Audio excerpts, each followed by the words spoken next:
예수님, 오늘은 4월 25일 부활 제4주일입니다. 수확할 것은 많은데 일꾼은 적다. 그러니 수확을 밭의 주인님께 일꾼들을 보내주십사고 청하여라 하신 예수님의 가르침에 따라서 성 바오로 6세 교황께서 제2차 바티칸 공회가 진행되던 1964년에 부활 제4주일인 오늘을 성소주일로 정하셨습니다.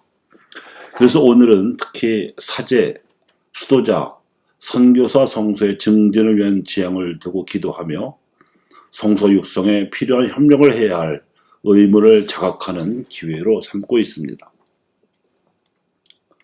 그런데 사제, 수도자, 선교사가 되고자 하는 성소는 저절로 생겨날 수 없습니다. 누군가 하느님 신앙이라는 씨앗을 뿌려 주어야 싹이 틀 수 있기 때문입니다. 대개는 신자 가정에서 부모의 신앙을 비옥한 토양으로 해서 싹이 틀 수 있는 은총입니다. 따라서 사제, 수도자, 선교사를 위한 성소와 함께 우리가 이 성소주일의 지향에는 혼인성소도 포함되어야 합니다. 혼인성소는 하느님의 부르심으로 맺어진 부부가 나들의 성가정을 기준으로 삼아 가정 성화를 이룩하겠다는 다짐으로 혼인성사의 은총을 수용하는 것이기에 모든 성소의 시작이 됩니다. 혼인성소가 모든 성소의 시작이라면 혼인성소를 축복하는 것은 혼인성사입니다. 그리고 혼인성사를 비롯한 성사는 교회가 세워져야 가능한 것이고 혼인성소에서 비롯되어 뿌리 내리고 싹을 틔운 사제와 수도자 및 선교사 성소도 교회에서 꽃을 피울 수 있는 것이며 그 열매도 교회에서 나야 맺을 수 있는 것이기에 교회를 가능하게 하는 가장 근본적인 요인은 세례성사요, 또한 이 세례성사를 가능하게 하는 신앙이라고 할 수 있습니다. 오늘날 이 땅에서 우리가 신앙 진리를 믿을 수 있게 하고 교회를 세울 수 있게 했으며 따라서 모든 성소를 가능하게 한 사람은 누구이겠습니까? 우리가 특히 기억해야 할 선각자는 바로 마테오 리치와 이벽 세례자 요한입니다. 이 두 사람은 진리의 구도자로서 진리를 깨닫고 이 진리를 전하라는 부르심에 목숨을 바치고 일생을 바쳐 응답한 성소자였습니다. 한 사람은 서양 선교사로서 16세기 중국에서, 또 한 사람은 양반 출신 선비로서 18세기 조선에서.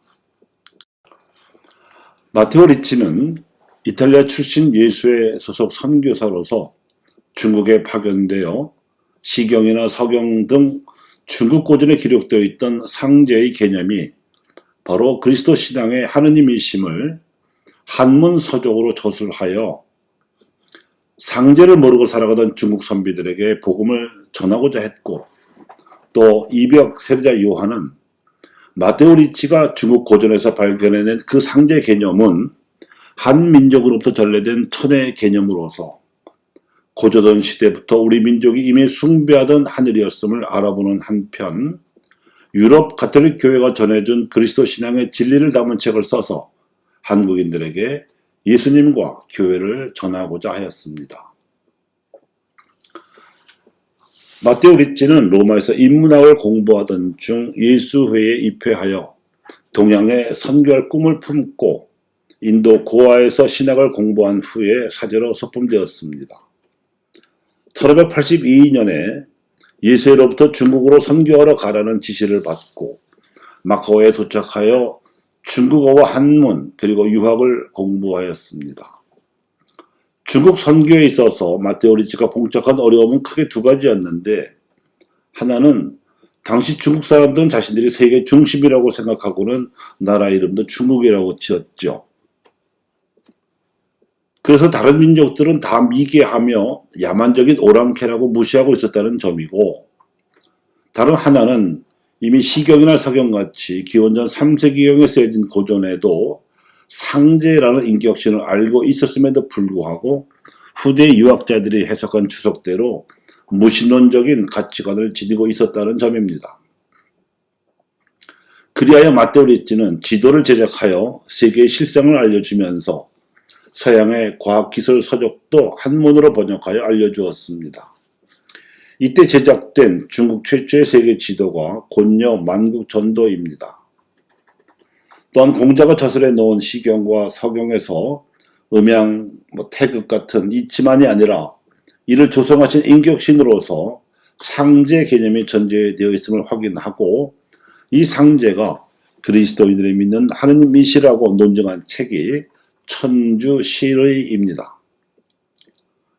마테오 리치는 유학의 가르침을 전부 수용하면서도 단지 상제를 천주로 해석하여 그리스도 신앙 진리로 보충하려는 입장에서 천주교를 전하고자 했기 때문에 당시 명나라 지식인들에게 이 책은 베스트셀러가 되었습니다.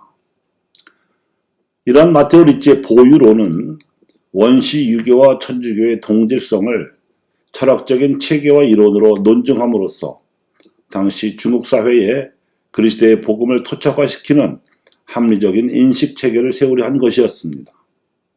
이리하여 유교의 뿌리를 되찾아 준다는 명분이 있었던 덕분에 거부감을 주지 않았을 뿐만 아니라 당대 수많은 중국 사대부들이 천주교로 개종하게 되었습니다.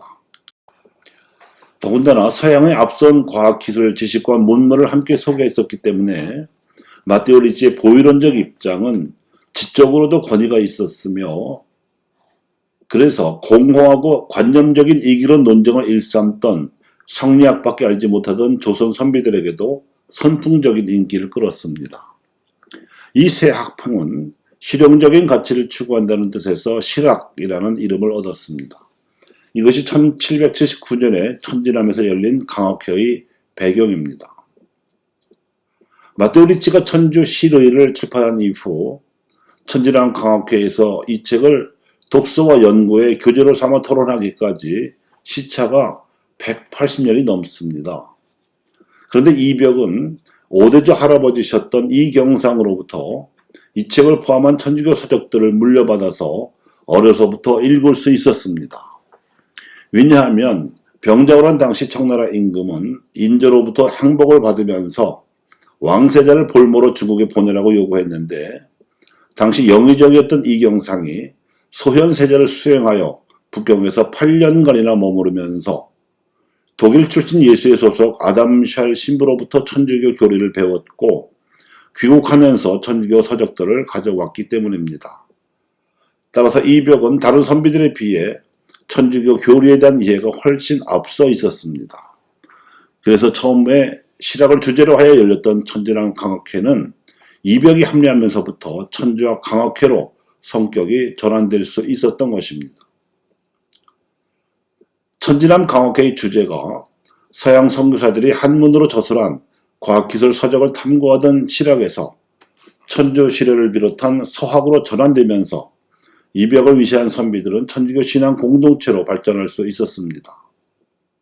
왜냐하면 마테오 리치가 천주실의를 저술하기 위해 상제 개념을 발견해낸 중국 고전보다도 1000년이나 더 오래된 한국 고전에 이미 천의 개념이 기록되어 있을 뿐만 아니라 저천 행사와 각종 민석 등으로 불교와 유교가 들어오기 전까지 선조들이 하늘을 숭상해 왔음을 알고 있었기 때문에 마테오 리치가 천주실의의 보이론적인 관점에서 저술해 놓은 천주교 교리를 외래 사상으로가 아니라 주체적인 시각에서 학습을 할 수 있었기 때문입니다. 그렇게 하여 저술한 책이 성교 요지이고 이를 다시 한글로 풀되 사사조 가사로 만든 노래가 천주 공경가입니다. 정혁종은 주교 요지를 지었고 이승우는 십계명 가를 지었습니다. 그 후 부친이 동지사 수행원으로 가게 된 이승훈으로 하여금 정식으로 천주교 세례를 받아오도록 북경으로 보내기로 한 배경이 이러했습니다. 그 결과 천주교 신자가 된 이승훈이 돌아와서 이벽, 권일신과 정씨 형제들에게 세례를 줌으로써 정식으로 한국 천주교회가 창립될 수 있었습니다. 이벽은 이승훈과 함께 한양의 선비들에게 천주교를 알리는 선교 활동을 활발하게 벌였고 한 해 동안에 1000명이 넘는 세례자를 얻을 정도로 커다란 호응을 얻었습니다. 그러니까 마테오 리치가 당시 명나라 지식인들에게서 얻은 호응보다도 더 큰 호응을 얻을 수 있었던 배경에는 천주교 교리 합리성이 조선에 내려오던 사상과 전통의 뿌리이며 정수인 천지인 사상을 확인해 주었다는 자부심도 자리잡고 있는 것입니다. 중국 명나라 말기에는 마테오 리치가 유학을 천주교가 보충한다는 보이론적인 관점에서 선교를 시도했다면 이벽은 유학이 아니라 전통 천지인 사상을 천주교로서 완성하게 되었다는 관점에서 선교를 시도했다고 볼 수 있습니다. 한 수 위였던 것이지요. 그리하여 지식인들을 선교하고자 한문으로 쓴 성교 요제의 내용을 한글로 풀어서 서민 대중에게 선교하려던 천주 공경가에는 효나 충 같은 유학적 가치만 담겨 있는 것이 아니라 한문으로 쓰여진 유학 경전을 알지 못해도 살아서나 죽어서나 하늘의 뜻을 받들어야 한다고 조상대대로 믿어온 민중의 정서를 반영한 내용이 주를 이루고 있습니다. 우리 민족은 예로부터 하느님을 믿고 알아왔었기 때문입니다.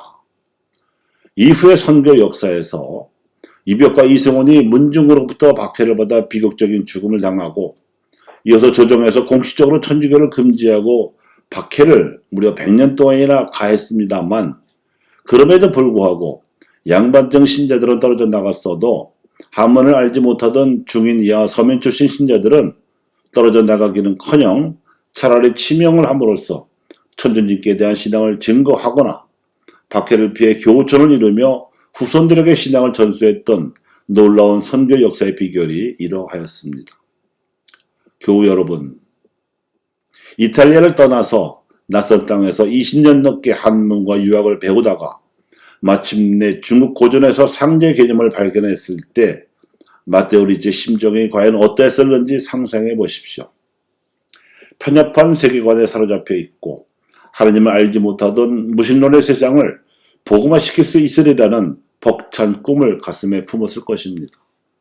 또한 그가 쓴 천주시를 읽고 난 이벽이 조상 대대로 전해져 내려오던 하늘의 뜻이 서양 천주교의 합리적이고 체계적인 교리로 전달되었을 때 더 이상 세계 중심이 아닌 중국이 전해준 성리학을 종교처럼 신봉하느라 답답한 조선을 개혁하고 신앙의 진리로 민족을 복음하는 꿈을 꾸며 가슴이 설레고 벅찼을 그 순간을 상상해 보십시오.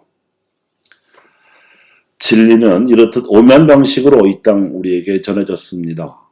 이 진리를 밝히 알고 또 전하는 일이 우리 모두의 성소입니다. 진리의 부르심에 응답하는 그 바탕 위에서 혼인 성소는 물론 사제, 수도자, 선교사, 성서도 꽃을 피우고 열매를 맺을 수 있을 것입니다. 감사합니다.